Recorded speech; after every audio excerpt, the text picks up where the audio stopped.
ladies and gentlemen, Chris Goffey and Tony Mason there. No, thanks. Really, thanks, lads, for wasting 9 minutes of my life. No, I'll tell you something else really interesting Not about with this a whole... kitchen knife sticking through your neck, you won't. No, seriously, during the war, what happened... No, not James May on the war, please. Yeah, we can have a look. Trouble is, when you tend to go into a building owned by Stalin, you rarely come out again. Now, last week you saw Richard Hammond driving a six-wheeled Mercedes-Benz. But did you know they made another six-wheeled car long before that one? Would you like to see a picture of it? Love to. Here it is. Oh, right. Did they not mention this, then? Do you know they didn't? How odd. It is, isn't it? Because Mercedes like to go on about their heritage and history, and they didn't mention that one. Well, perhaps they didn't mention it because it's got Hitler in it. I don't know. That's not Hitler. It is. It isn't. No, that car was built long before indicators were invented, so he's just there to do some hand signals. Really? What signals are you doing there, then, James? He's saying, take the Third Reich. Ow! Try the ticket. Oh, no, hang on a minute, though. It says alternative target, Chipsky Norton there. Chipsky Norton. I think it must be damp. And we begin tonight with well, probably the best piece of news I've ever heard since I was born. An event, in fact... Don't. ...which eclipses the very miracle of my birth. Hang on, the best piece of news you've ever heard ever. What is it? They're going to stop making the Beetle. And that's it? It's not the new That is fantastic. No, It's not the that old good, one. is it? They're still making it till the 30th of July, and then it stops forever. And why is that so Why good, do you really? hate it so much? Do you really want me to do it? Well, no, just... I can't... I mean, OK, it's a rubbish car. That's incisive. That's the first thing. It's a rubbish car. Secondly, it was a scandal. OK, that car was stolen from a Czech bloke called Ledwinka, I think, by Hitler and his henchmen. They put it into production. They stole money off the German people to build it and to build a factory. They never got a car. Instead, they used the factory and slaved Russian labour from the Eastern Front to build V1 bombs. So you can't blame the poor little Herbie. And I haven't finished yet. Oh, here we go. In the factory, Russian slave labour built V1 flying bombs, one of which landed where my house now stands. That is the most convoluted reason for There's hating... more. Oh, no. Does anybody own a Beetle? No, Yes. nobody's gonna... Right. Are you happy driving around in a mass murderer's personal biffa bag? You are. Well, what? I mean, I don't understand it. It's completely wrong.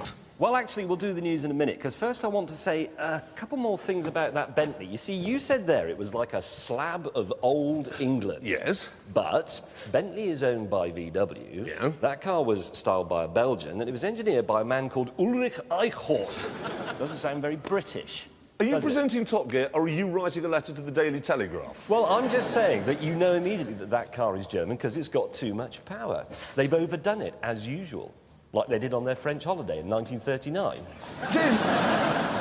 James, the Queen is German, but Yes. you don't sing Deutschland, Deutschland, über alles every time she comes on the television, do you? Well, I do, actually. Yeah, he does. So Can I just there we ask are. something What? Before we go on, is that actually a supercharger? No, that's an oil cooler made to look like a supercharger, so it looks like a blower Bentley. So this isn't a supercharged engine? No, it isn't. But a Spitfire's Merlin was supercharged. you I know, but this one isn't. So that's technically the Meteor, which was the same engine, but the land-based version. Which Yes. is the unsupercharged. Yes. And this, obviously, the Bentley... Yes, I'm sorry, supercharged, James. Once again, we don't have time for your lecture on all aeroplanes since 1941. The real problem is obviously that between now and when you're watching this, really anything could have happened. Somebody could have invented a car that, I don't know, runs on jelly. We might have declared war with France. There's a new TV show in Germany.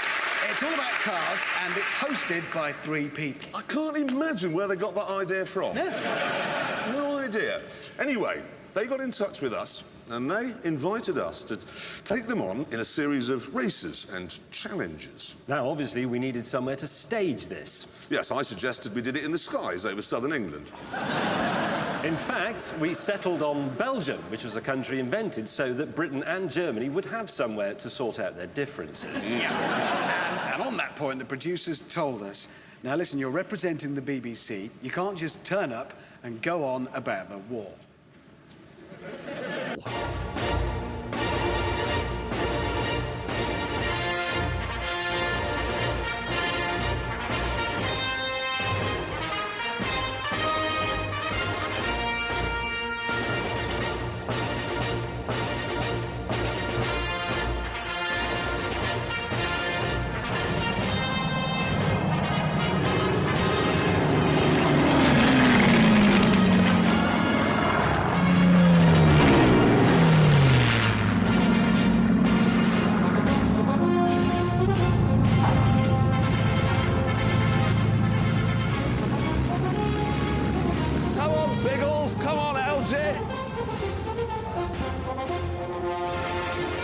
We're on our own, we're playing for time, and it's running out.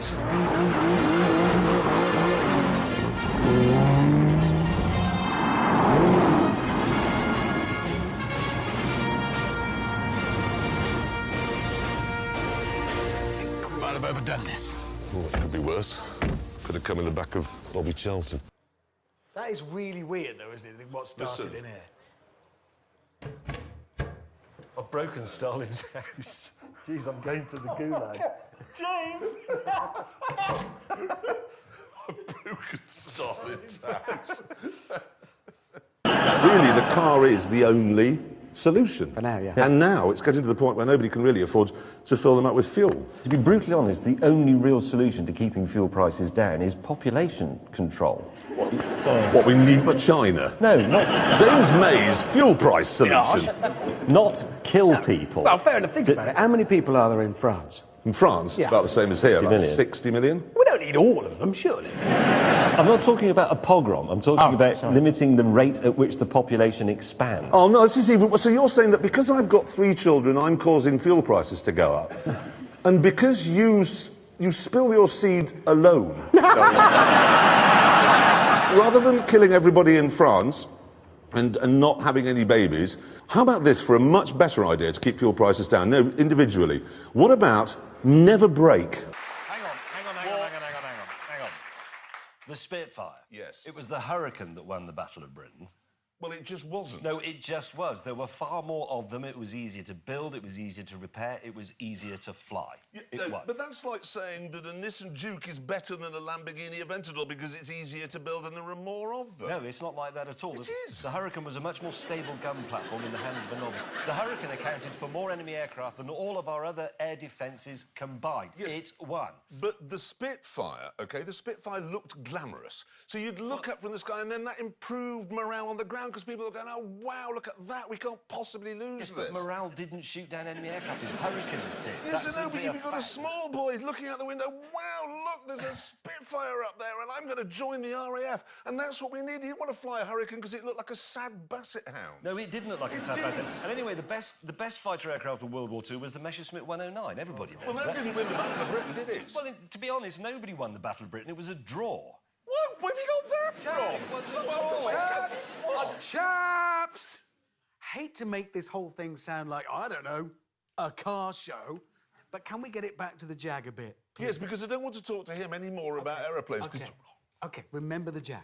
And now we must do the news, and we start off with news that since James drove that Virage, Aston Martin have launched a new car, and here it is. It's called the V12 Zagato. There it is. And James, you'll be particularly interested in this, mate, I think. Will I? Yeah, you will.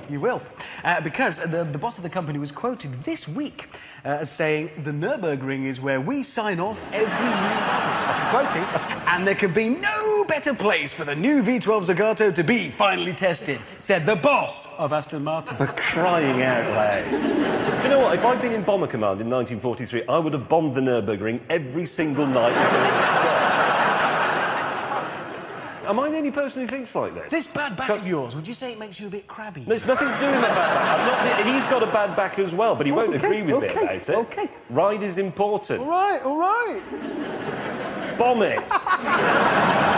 It was a bad policy. Look where we are now. We no longer have Dresden Cathedral or all that lovely pottery, but we do have the Nürburgring. And under my bombing policy, we wouldn't have cars that rode badly, and you'd have a nice cathedral to look at and better saucers.